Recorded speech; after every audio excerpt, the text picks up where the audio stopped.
Pelotero Pickle, episode 44. We got some great topics for you. We're talking about Yoan Moncada's crazy batting average balls in play, Gerrit Cole's inability to answer questions, Pete Alonso discussing baseball manipulation, and multi-sport athletes. Is it really that important for your college recruiting process? Let's find out.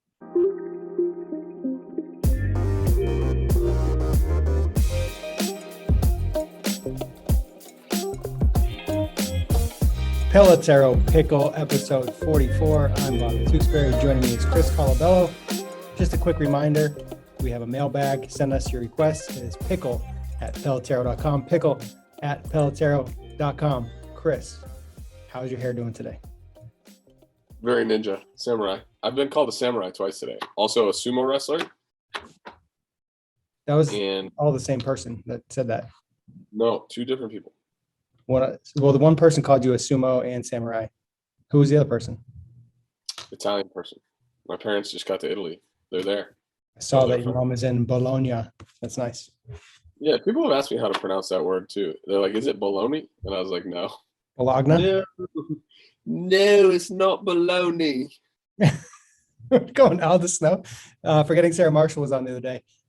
So for years, Hitch has been my go-to. Like if Hitch is on TV, I'm going to stop and watch the whole movie. Forgetting Sarah Marshall's now in that category. Crazy Rich Asians, probably my favorite movie now. I watched it on like 7 straight flights. It was on the other day. It was a must watch. Interesting. It's a great movie. Yeah, good job. I'm proud that Forgetting Sarah Marshall's in your go-tos. Yeah, it's a good one. Big rom-com guy. Well, I feel like topic number 1 gives you good rant opportunity. So let's jump right into it. Yoan Moncada has a historically high batting average in balls in play. So to set the table really quickly, league-wide average for batting average balls in play is right around 300 every year. Moncada is like 420 right now, something in that ballpark. When that article was written, it was very high. What was it at exactly when the article? 419. So we've talked about this specifically with you in the past because in 2015 you were accused of being a high BABIP guy, among other things. Well, 2015 you were good. After that, kind of questionable, but 2015 you're okay. 419 BABIP is pretty high. If he finishes, it would be the 4th highest in the history of the world. Babe Ruth in 1923 was higher at 423. Rogers Hornsby and George Sisler both hit 422 BABIP in 1924 and 1922 respectively. I mean, these are very old numbers. Like, do they even have accurate metrics for that? But yeah, thoughts on BABIP. And one thing that you've always said in the past is guys who hit good. So why is it surprising? Like guys that hit with a high line drive percentage or hit the ball hard consistently have a higher batting average of balls in play. Yeah, I mean, I would venture to say if we went across the best players in the history of the game and we went across the best batting averages, like they're going to be trending toward the highest BABIPs. I mean, batting average on balls in play isn't, to me, an accurate representation of your ability to get hits. And that is when you hit the ball, obviously. Like, look, I think this is the stat, and I'm going to take a little bit different angle at it today. This is probably the stat that should help people understand how important it is to not strike out versus strike out, and where that towing that line is, right? Because if you're going to make weak contact to put a ball in play with 2 strikes or just swing at stuff so that you don't strike out and your batting average on balls in play suffers because of it, then honestly, you should probably strike out more. So I think there's a line that needs to be towed where, and I think guys that like hit their peaks, when you hit 400 on balls in play, 410, 420, I think that's probably the peak, right? So is he optimizing? Is he doing anything different? Certainly there's luck involved. There's no question about that. But I think the ability to counteract what the other team's doing to you, both from a pitching standpoint and from a defensive standpoint, matter. They matter. And if they didn't matter, then, well, we would just play with no fielders and say, okay, that should have been an out or that should have been a hit, or, let's see who can hit it harder, right? Like, I mean, ultimately, the game's always been about counteracting what the defense was doing and what the pitchers were doing. So I think, to me, batting average on balls in play, of course, yes, there's a luck factor where when you're hitting the ball hard across the field, and I'm just going to repeat that, across the field, line to line, if your batting average on balls in play is low, then I think you're probably getting unlucky. Whereas guys that are hitting pull side grounders really hard over and over again, I don't think they're getting unlucky. I think they're feeding into what the defense is having them do. Yeah, batting out. So when I do a review on a player, I always check to see what their batting average and balls in play are.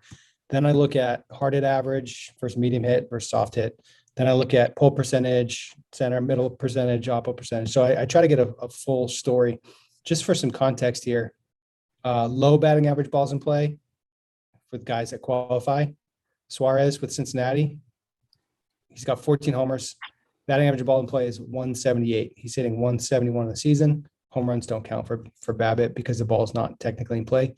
Jackie Bradley Jr., 209 at bats. He's hitting 153, 198 batting average balls in play.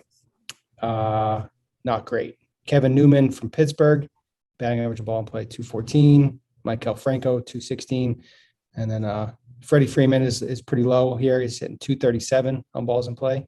So that's a guy that would be more of like an unlucky, have to look into the numbers type guy, because Freddie Freeman's a stud. So if he's not hitting 300, there's probably good reasons why.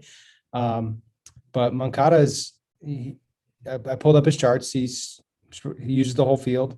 I didn't look into his batted ball, like hard hit rates and stuff like that, but it's like with the shift, it helps you hit the ball. Like you should hit to where the ball guys aren't standing if you can. If they give you a hit, I was watching the Texas South Florida game last night, and the 3-hitter for Texas, Zubia guy, he came out to bat, and the second baseman he wasn't even like up the middle. He was like on the shortstop side pretty significantly for the 3-hitter in a college game. I'm like, right field is, wide open.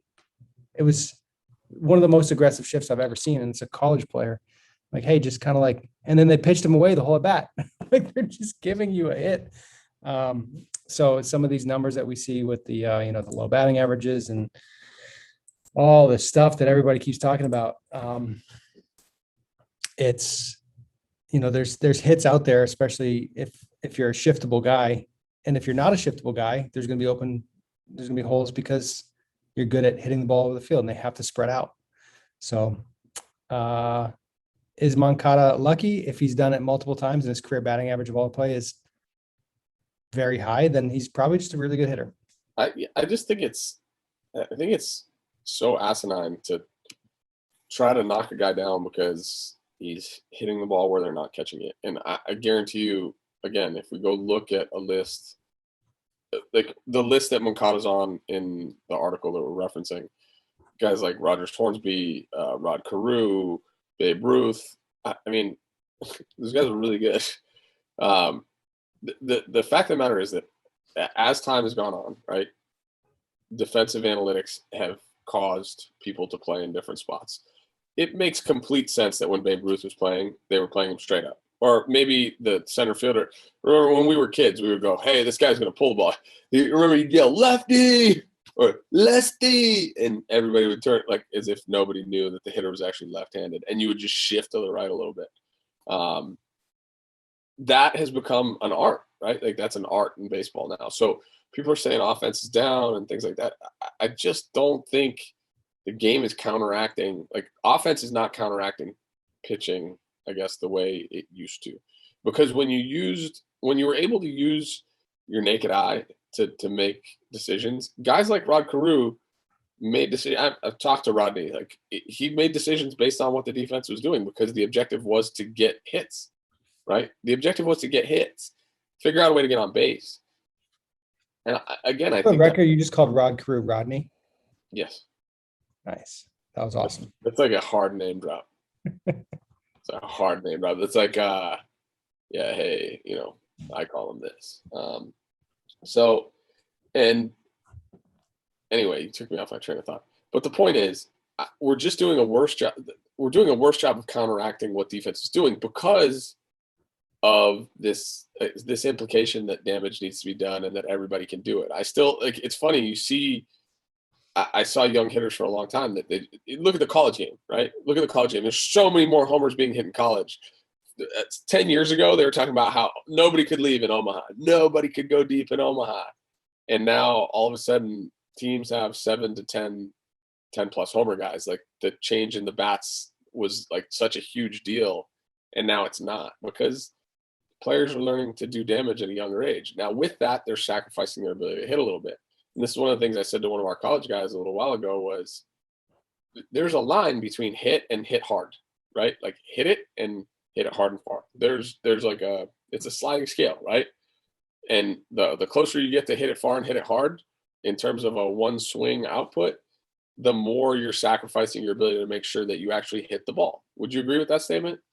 Is that fair? Yeah, I've been looking because I'm doing the sport techie thing, and one of the thoughts I was working through over the weekend was the concept of capacity versus capability versus performance, and this whole like sliding scale thing. So capacity is like what you're capable of doing. Like this is your ceiling, basically. Optimal outcome, like straight optimal outcome. And I think that's what most baseball training and a lot of decisions are being made now based on capacity. Capability is like, can you actually do it in a controlled environment? And then performance is, did you do it in the game when it matters? And I think a lot of this stuff, so much of this is shifted around like the small sample size, the attacking batting average of balls in play. It's the shift away from what did you do in the past to what are you going to do in the future in terms of rating players, paying players, evaluating players. A guy that has high batting average balls in play, they're looking at, oh, well, he's going to regress. That's not sustainable. You can't pay this guy. As opposed to he's really good. Maybe he's going to keep going. Like he's earned his performance. So it's funny where you're like capacity, capability, performance, and then you're just throwing luck in there just for measure, just for argument's sake. When you look at the numbers, you are going to trend like Castellanos right now for the Reds, 418 BABIP, 361 batting average. Moncada's is down to 400 with a 280 average. Then you look at Vlad Jr. batting average on balls in play is 344 and his batting average is 344. Like so the numbers here they're so out of whack. He's the first guy on the list where it's even in terms of like the top 50 or top 30 guys.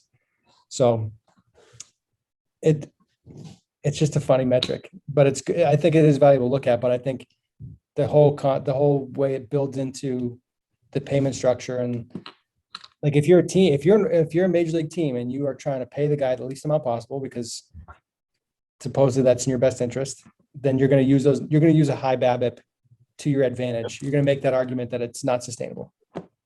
Would you say you value Vlad Guerrero's 344 more than you value Nick Castellanos' 361 right now because it's like 1-to-1?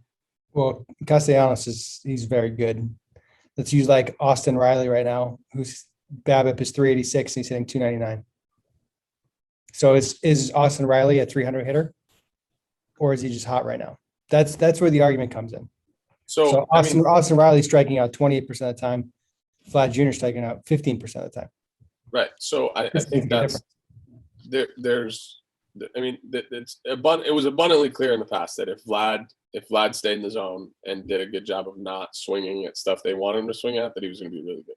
Like that was the big, looming question was, could he not swing at stuff they were trying to get him out with? And the only way you start to learn how to do that is through experience. And that's what we talk about all the time.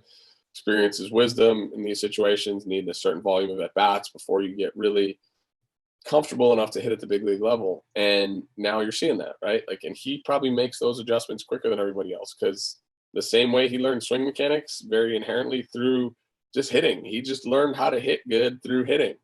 I'm amazed at how few people I know have that ability. And I don't think I was one of those people. I think I was for an extended period of time, but then I listened to the words around me and coaching cues or whatever they may be, and then that kind of goes away. So like the ability to maintain that confidence and belief in what you're doing as a hitter, and I know we're kind of going off the rails here, but my point is the reason why Vladdy's a good hitter is because he's learning how to do all the things he needs to do to hit good.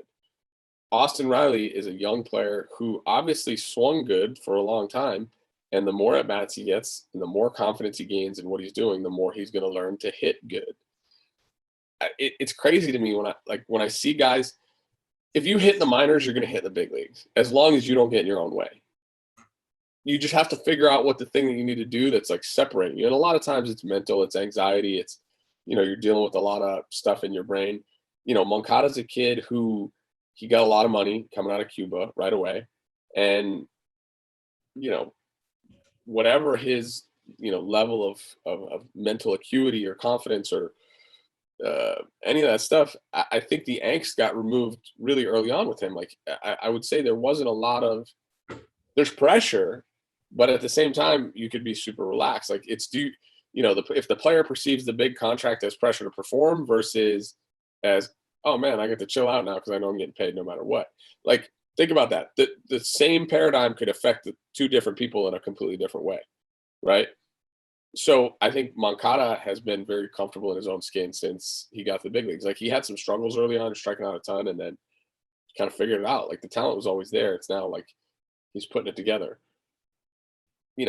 At the end of the day, I think, yes, there's luck involved. Don't get me wrong, because I consider myself a good hitter all the time. But if you go look at my BABIP numbers across my career, and I know people don't like looking at minor league numbers because apparently that's like fake baseball. But I think my batting average on balls in play was always high. There's never a time where I didn't want it to be because that meant I was getting more hits when I was hitting the ball. Yeah. Good hitters hit. Good hitters line out more. We used to talk about that with like Robbins Cano. Like it felt like he lines out all the time because he's a good hitter. When you consistently hit barrels and make hard contact, there's a better chance you're going to get on base and not make outs. So it's good.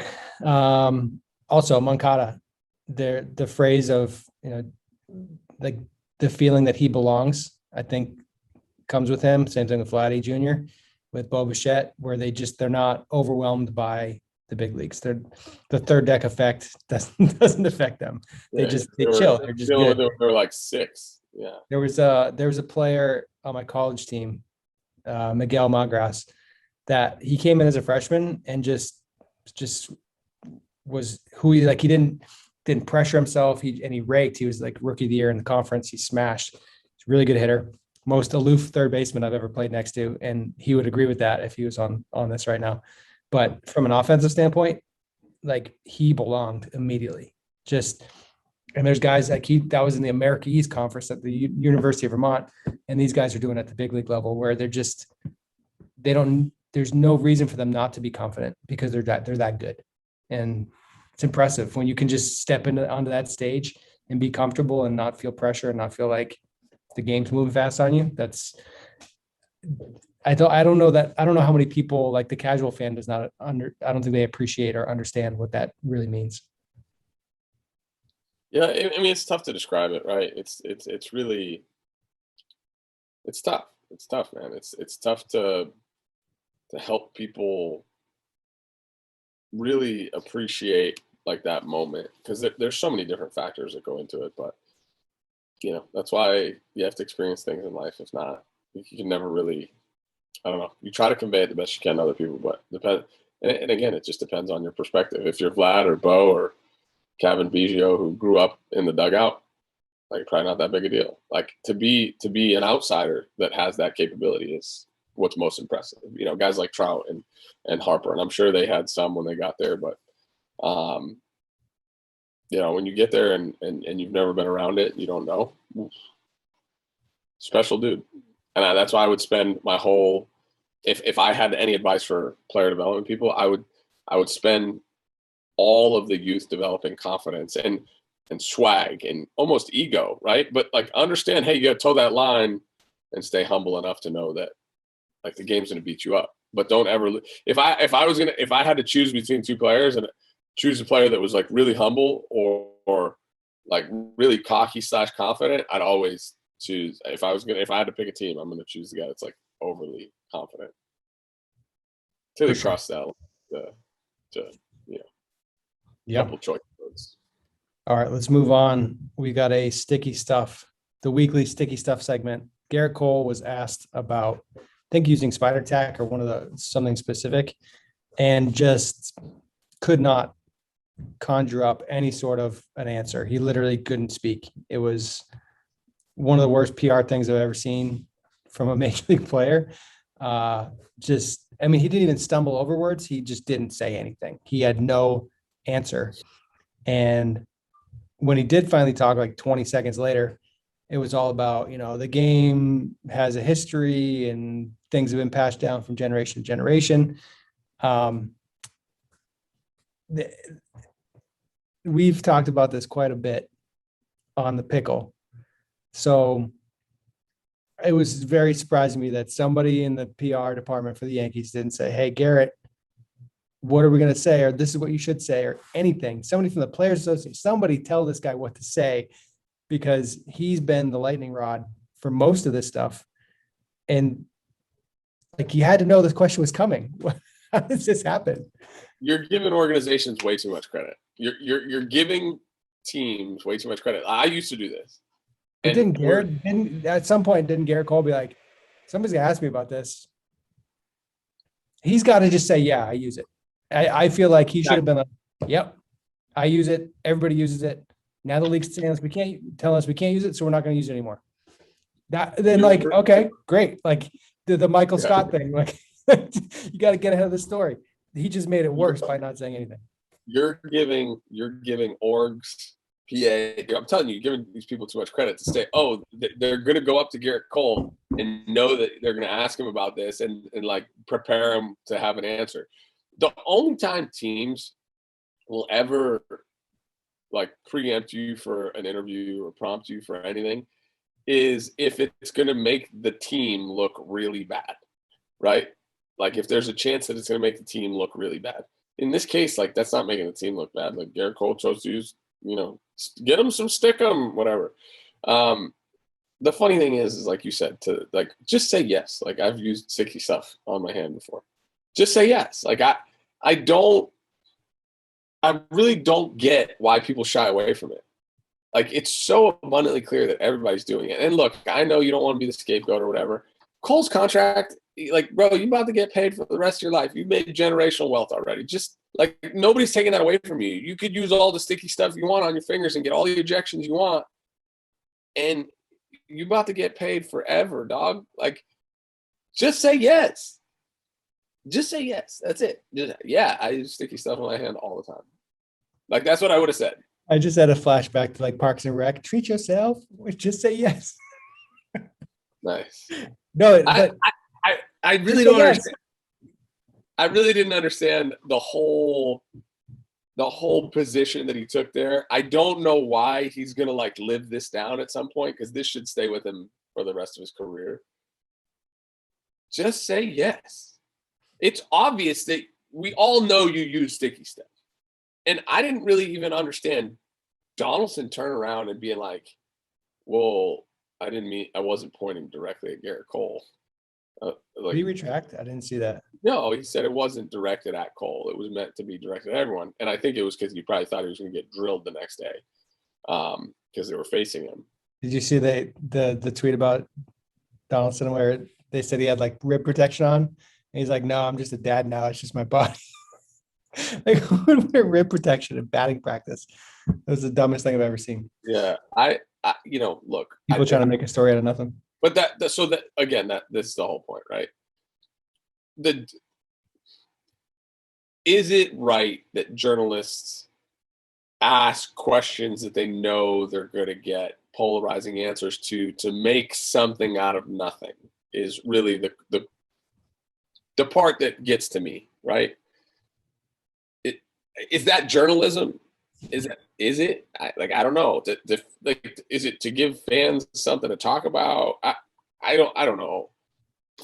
I don't know. There, you could look at it a million different ways, and I would have a hard time as a reporter,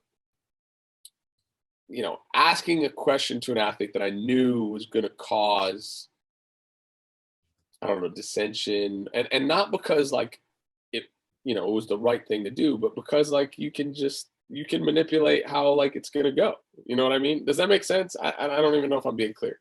Yeah, but if you're a journalist, that's like your dream scenario. That's your World Series. You want that guy in that situation and that question. That's their bottom of the ninth, 2 outs, bases loaded, down by 3. That's their home run. They're trying to get Scandal homer? yeah, they're trying to get page views and clicks, and they're trying to win. But isn't true like journalism at its core about just reporting facts and truth? I mean, Newsroom was a good show. Like, no, it's not about that at all. Like, It wasn't. it's all about clicks. It's all about clicks. I think that was the foundation, right? That was the foundation. Like Newsroom was saying, journalism once started as, reporting facts and being a good writer and being able to deliver thoughts in an eloquent fashion and getting both sides of the story. Now it's just, let me just throw in my opinion. It's an editorial, right? Like everything's an editorial. Yeah, Newsroom was a good show. Highly recommend it. But Great no, show. They want drama. They want controversy. They want clicks. So do you think that causes more? Because the measuring stick is ratings. It's not. Right. I completely understand because it's commercial, right? Like it's capitalist society. Do they feed into that? Does Twitter, does the Twitter world, because to me, the conversation happens much more outside the clubhouse or outside the game than it does in the game. And then it turns into an in the game thing when they ask the player, and the player's like, I don't know. The 3-0 stuff, right? How many times we talk about swinging 3-0. If it didn't get brought up outside, would it get brought up internally ever? I think they're too busy playing their own games to really worry about it. Like when Tatis Jr. did it last year, the game wasn't like completely out of hand. So it was like, all right, he had a homer. Like this guy's trying to get me out. No, I need to focus on that. Yeah. Talk radio shows need to fill air. They need to say words to get through the 2-hour show. There's a lot of talking heads in the game, right? A lot of talking heads. Yeah, but it's the whole industry that's been built around the game and around sports in general. Are we talking heads? Kind of. I mean, look, we're heads that are talking. No, I was like, listen to the like was it part of the interruption where it's like literally just like 4 heads on the screen? Or like if you watch any like CNN or Fox News or whatever your preferred news station is, when they throw it out to like 10 people and it's just like rows of heads on the screen just yelling at each other. It's great. Yep. All right, next topic. And Chris, I'm very interested to hear your take on this. Kind of what we were talking about with things that are talked about versus aren't talked about in the clubhouse. So Pete Alonso did an interview where he was talking about the baseball. Now, Major League Baseball purchased Rawlings a few years ago. Rawlings makes the baseball for Major League Baseball. So basically what Pete was saying is that Major League Baseball is manipulating the baseball based off of the free agency market in upcoming years. So if they need pitching to get knocked down, they're going to juice the ball up so there's more offense. If they need offense to be knocked down, they're going to suppress the ball and subsequently suppress the market by minimizing numbers.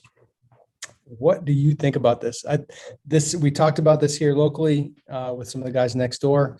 And I think this is one of the more interesting takes and a very, very big deal, especially with the fact that Major League Baseball owns Rawlings and has the ability to pull this off. It's definitely an interesting take to me. I first time I'd ever thought of it that way, first time I ever heard it. Kudos to him for bringing it up. If he believes it to be true or if he has any, validation, I haven't really looked into it, but it makes sense. Like, and let's put it this way: I wouldn't put anything past Major League Baseball or teams in terms of like restricting player performance. Now, the hard part is how do you balance it, right? Like, where would the line get drawn? And you have to say, okay, we're going to look at the top 30 potential free agents going into this offseason and say, what percentage of those are pitchers versus what what percentage are hitters, how many free agents are pitchers, how many where's the line of demarcation? Like how do you create that formula?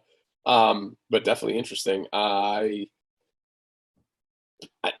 Yeah, I mean, I would love to see somebody potentially do some research on it and go more into depth about it, because it's one thing to say it, it's another thing to be able to prove it, right? And not that you could prove it, not that you couldn't prove it. I don't know. Like technically, Major League Baseball has only owned Rawlings for what, like 4 years now, something like that. Long enough. Long enough So, to start, because we're talking about like what materials are using to wind, the wool and the seam height, and you can absolutely do that. It's interesting that the ball keeps changing, right? Like, and it's become clear, like, oh, the AAA ball changed, and now the big league ball's changed, and why? Like, why? It's the same game, guys. So just leave it alone. So the ball has changed a lot throughout the years. There was I forget this guy's name now. I think it's Riggins. From Friday Night Lights, Sean Riggins. No, he had a graduate thesis that he did, and he went through like the history of baseball, and like when baseball started, pitchers they would bring their own ball to the mound. They made their own ball and they would take it to the mound with them. So having a standardized ball is pretty interesting. You look at a sport like golf, where every player gets to use their own ball based on their swing characteristics. Football teams get to use their own ball. I mean, they're supposed to technically be. But Tom Brady deflated it. Yeah. So golf has, the USGA has to approve all of the equipment and all of the everything. There's standards that are upheld. Major League Baseball just says, hey, here's the ball. Here you go. And if they are changing it from year to year, I think we've talked about in the past about NASCAR, where NASCAR has, different regulators and things that the car can only go so fast or whatever. I don't know too much about that, but like it has a top speed of 206 miles an hour, or whatever it is. So in baseball, it's supposed to be the same ball, and they keep changing it. Like, shouldn't they tell the players going in the offseason, like, hey, here's the ball we're using? Might be a little different. Maybe the seam height is this, the whatever. Like, everybody should know what the playing field is. And there's a lot of things Major League Baseball should do, right, for the sake of both the integrity of the game and for the players. Let's clarify the fact that is out the window. Like, that is completely gone. So I'll give you an example that people probably don't think about, that don't consider. I was just talking to a minor league coach before we started the podcast, and he just told me now AAA is knocking on the door of the big leagues, and teams are talking about how they're worried about player performance and recovery and all this crap, right? They travel the day of the game, if the trip is under 6 hours or whatever it is. Travel in the morning, so you're waking up earlier than normal to get on an 8 o'clock bus or 9 o'clock bus or whatever it is. Get to the stadium, play a night game, or like they played a doubleheader, and on the first day, and then the next day they had a day game, and then on the following day, Sunday night game, coming home. And I was like, what?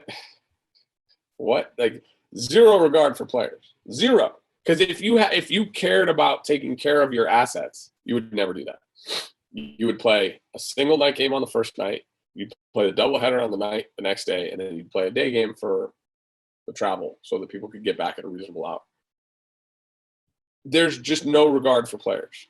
The only reason MLB has any regard for players is because they have to, because if not, they wouldn't have a league, because that's why the PA was formed. So it's not in Rob Manfred's best interest to sit down and talk with Gerrit Cole about what ball they should be using, or to find a compromise. Like, he's just going to make a decision, and that's going to be it. And he's going to make the decisions based off what he thinks is the most commercially viable product. Can we make the argument that they deadened the ball because people were complaining that the ball was too live and too many homers were being hit? Yeah, absolutely. Can we make it for the fact that there are more hitters that are going to be free agents? Sure. They did it for some reason. Is it both of them? Probably. Yeah. Like, there's a reason the ball is different. There's a reason. It could be multiple. And more often than not, it doesn't have anything to do with what the players want. It has to do with what MLB wanted. So there's no doubt in my mind that either Pete Alonso's theory is right, or it's another one of the things like, oh, there were too many homers. Well, we got to have less homers this year. People want more small ball. Let's deaden the ball completely. Let's go back to the 1950s ball.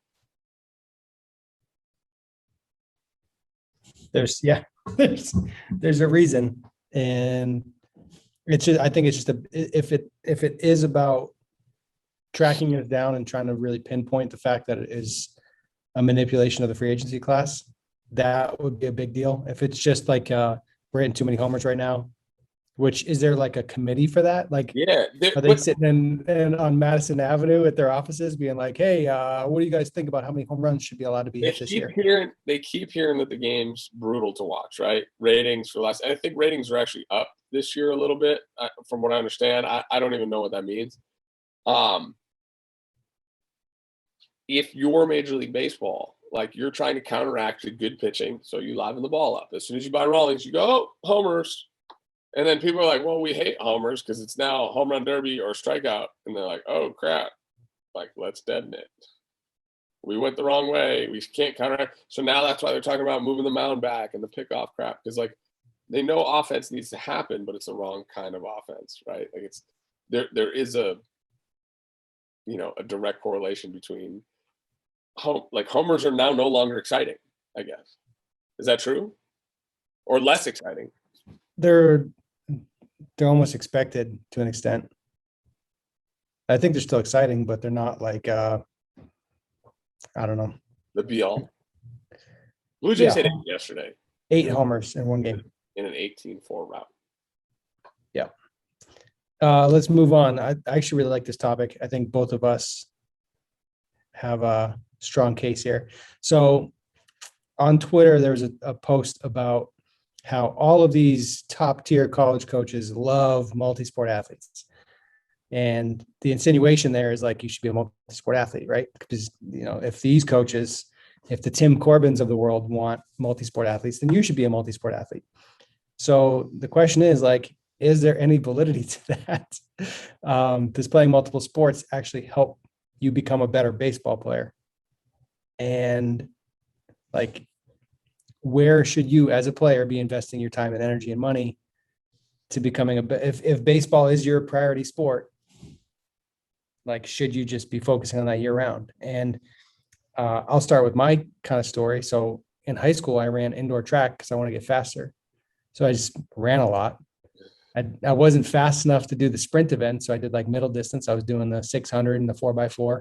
So like a non-sprint. I did the hurdles too, but wasn't fast enough to do the sprints, the shortest distance. So I did mid distance. And then that time, like, I got in good shape and I could, state qualifier in the 600 and the 4x4, third place in the hurdles in the state of New Hampshire, qualify for the high jump. Did that make me a better baseball player? Could I have been spending time in the weight room to actually become faster and learn how to produce more force and actually be faster? Or did running track actually help me become faster? I would argue the mental side of track and field did a lot for me as a baseball player, because you just had to, like, when you're running against the clock, like, that's a different kind of grind, and you're kind of all alone and you got to just figure it out. So I know you were walking broomstick in high school. You were not strong. You were fairly lean.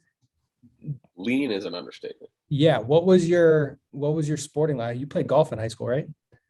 So up until my sophomore year was my last year of basketball.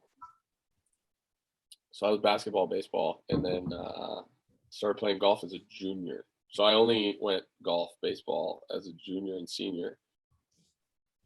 To answer the question, though, like, be good at baseball.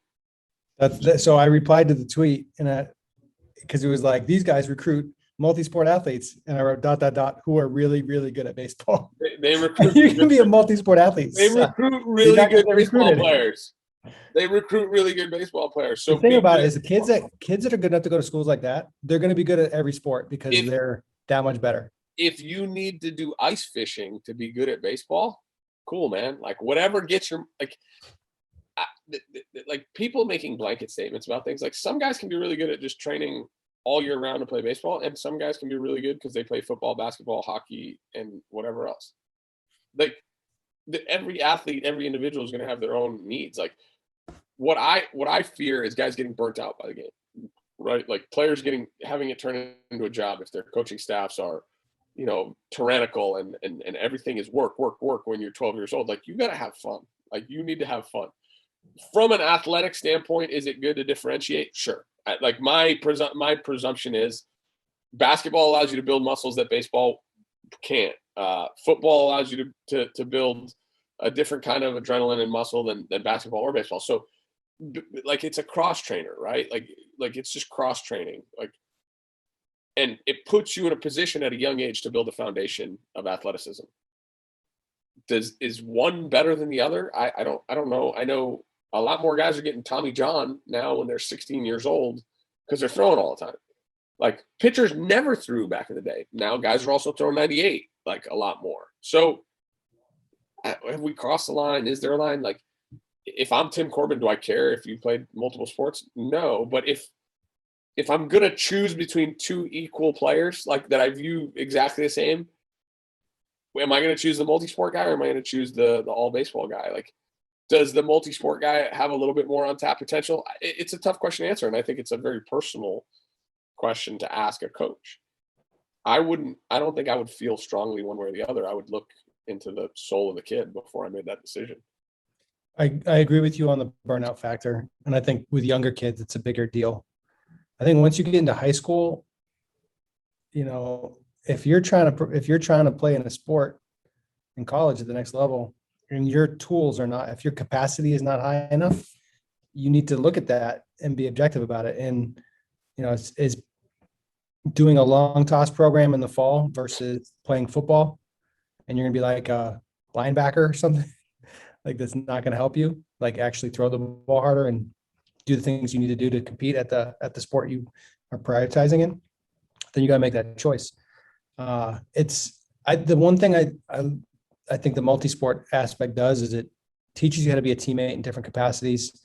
You brought up like the adrenaline factor of football. Like Friday Night Lights is different. The edge that you get, the energy that you feel in those games is going to be different. Running track was different. Playing basketball is different. There's different coaching styles, different failure you're going to encounter. So there's value in that because you're going to be the likelihood that you'll be more well-rounded as an athlete, as a coachable player, as a teammate. I think there's a lot of value in that. We see a lot of players like at the college level who are just like tools, like just tooled out players that can run, that are super strong, great arm strength. They can't play the game. So prioritizing doesn't mean just get in the weight room and get strong and then learn how to run fast, because that doesn't make you could showcase better, but you're not a better baseball player. So the argument that you might be more untapped, so you might have some more raw ability that you can enhance.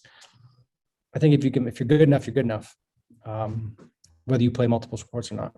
So you mentioned me, right? And I said I was a fungo. I was very lean when I was a kid. I was very, very thin. Like I was 100. I think I graduated high school at 165 pounds, 166 pounds, something like that. So I was 6'3" by that time and 166 pounds. Like imagine what that looks like. It's not strong. I had at the same time, like I really don't feel like I didn't really hit puberty, so to say, till I didn't like, I don't even think I had hair on my legs till I was a senior in high school. I was 17 years old when I graduated. And then I finally, I didn't think the first time I shaved was probably like, I don't know, like full shave my face and need to think about doing it was my senior year. So that, like, when does that happen for players? So if I lifted more, would it have been good? Would it have been bad? I don't know. Like I would lifting as a sophomore, I lifted a little bit. I started working out when I was a sophomore. Hated it. Could not stand it. Like I'll never forget this. I think I've talked about this before. My teammates tried to get me to, or the football guys tried to get me to bench press with them one day. And it was my senior year. And they were like, dude, you can do 135. Come on. Put a plate on each side. The bar, like they gave me a lift off and the bar just went straight down and didn't move. Like I had to get a lift off at 135. And you want to talk about feeling embarrassed and like ashamed, and like that was the kind of the boost that I needed to push me over the top, where I was like, this is bad. I need to go. So maybe if I had taken lifting more seriously my junior year, maybe I get that Division I offer a little bit sooner, or again, I was still young. So I don't, my path, it ended up working out, right? It ended up working out. So I don't look back and have any regrets. I just, I certainly know that there was room, and no matter what, there's always going to be room for all of us to look back and say, I should have done this different. You just hope you make the best decisions for you at the time. And certainly I think, to me, everything's about balance, dude. So like, I like the multi-sport athlete. I really do. I think I think it creates tremendous balance and allows you then to go on and excel at other things later on, because like trying to keyhole yourself too early, I think it creates limitations. And to your point, Bobby, the different dynamics and like it just creates different perspective, right? Like playing under the lights or getting to run a sprint or playing a golf match, whatever. We have different challenges, I think, that can really help us, with the ultimate ones. So the mental aspect of like, you go to play golf, getting a little butterfly on the first tee sometimes, depending on who you're playing with, or maybe you're playing a tough course and you're kind of feeling a little bit. There's so much value to that. Like walking down 18 with a chance to break 80. That is a huge moment in your athletic career from a mental standpoint, from an emotional standpoint. And that lesson can help you in baseball. So there's value there. Yes. Post show. Pujols still got it. He's back. Oh, yeah. My guy in blue looks good in blue. He's hitting homers. He's hitting homers that get robbed that would have been walk-offs. Hitting a couple homers. Numbers are solid. Leg kicking, just bombs. Guy's rejuvenated, man. Like, what's happening in Anaheim that a guy like Pujols, he seems energized there, right? He seems like he's got a little pep in the step. So I think, what is the culture situation? The Angels have been terrible for a while. Like, they have the best player in baseball, and they've been just awful.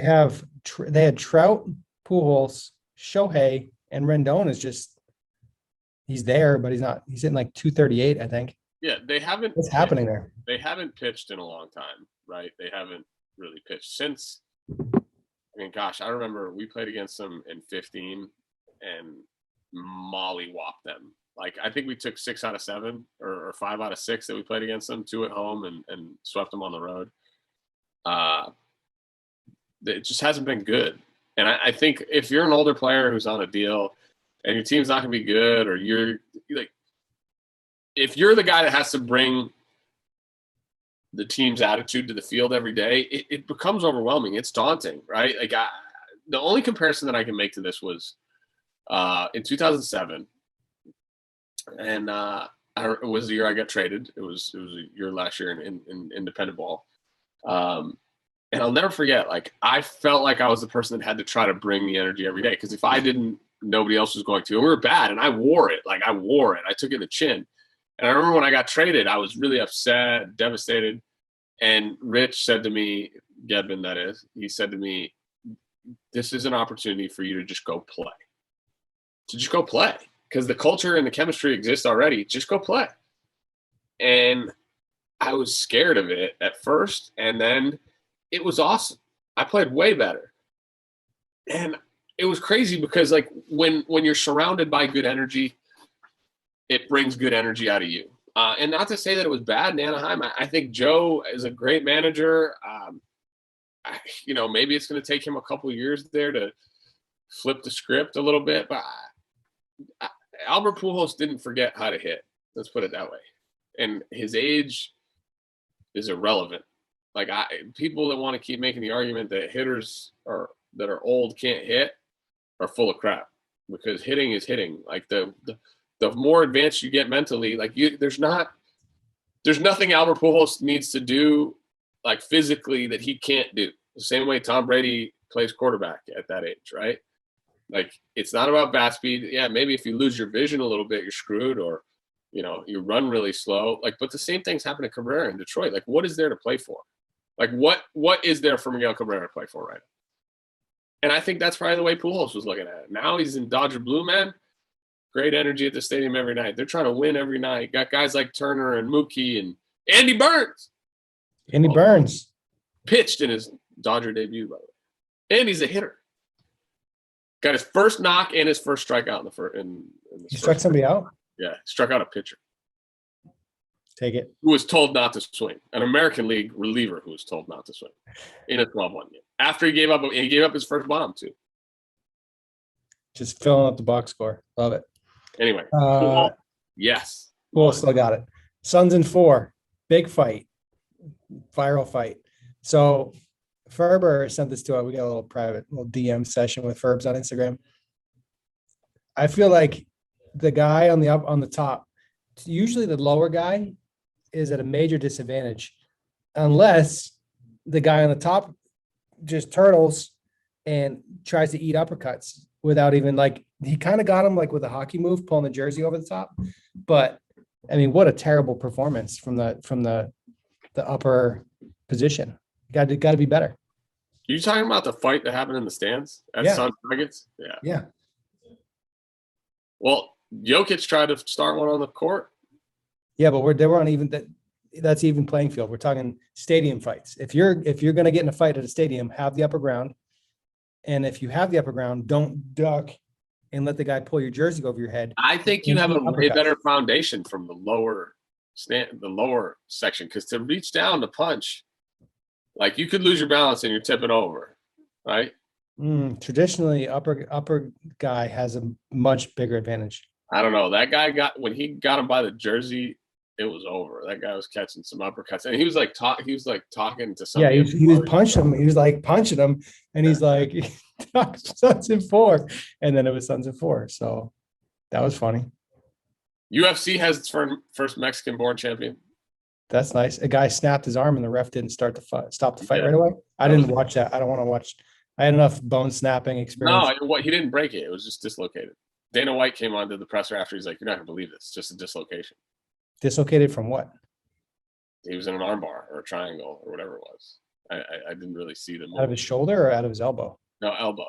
Dislocated elbow. It was dangling. But the guy didn't stop the fight right away, the ref? He was still punching. The ref. Yeah, there was a lot of bad to it. I mean, he kept trying to punch the guy.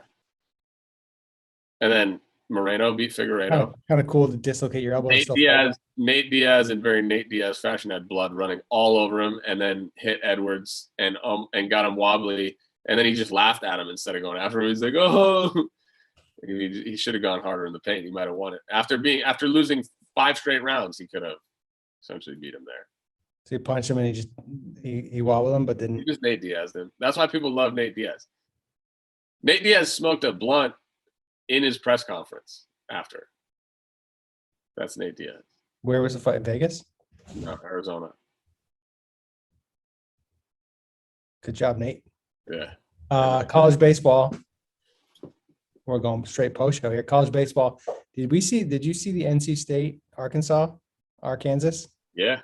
So North Carolina State, NC State lost game 1, 21-2. Yep. Which is fairly embarrassing. And then came back and won 6-5, 3-2 to punch their ticket. NCAA is going real heavy on punching tickets. They got the signs are coming out, and they just keep saying punching tickets punched, leaning into it hard. Also a strikeout. But they're really aggressive with tickets and punching right now. Punching tickets, ticket punching. Is that going somewhere? It's a big branding thing they're doing. It's just annoying. Pretty crazy though. The Cops kid for Arkansas, closer all year, comes out, throws 115 pitches, 8+ innings. Pretty gutsy effort. NC State just rolling out lefties, throwing 96. It's going out of style. Every arm of the pen is 96+. Lefty.